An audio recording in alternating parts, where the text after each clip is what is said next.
Sydney, AFP, Australia has demanded jail time or fines for 23 journalists accused of breaching an order not to report on the paedophilia trial of Cardinal George Pell.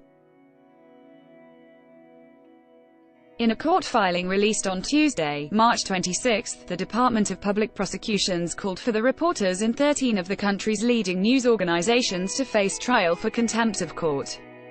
Pell's long court case was kept out of public view, thanks to a strict order from Chief Judge Peter Kidd, who barred not only reporting of the trial but also any reporting of his gag order. But following Pell's conviction in December on charges of sexually abusing two choir boys in the 1990s, newspapers such as the New York Times and the Washington Post published details of the case outside Australia, arguing that a judge in one country cannot make law for the world. A number of Australian newspapers and media organisations then ran headlines complaining that they were being censored and warning Australians they were not able to report a story that was in the public interest.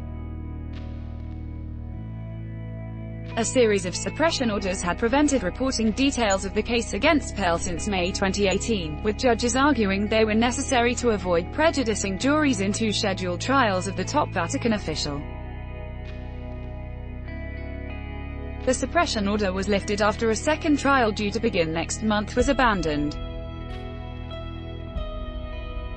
Among those now summoned and threatened with orders for imprisonment are Mr. Ben English, editor of Sydney's Daily Telegraph, and Mr. Michael Stutchbury, editor of the Australian Financial Review, as well as the editors of Melbourne's two main newspapers.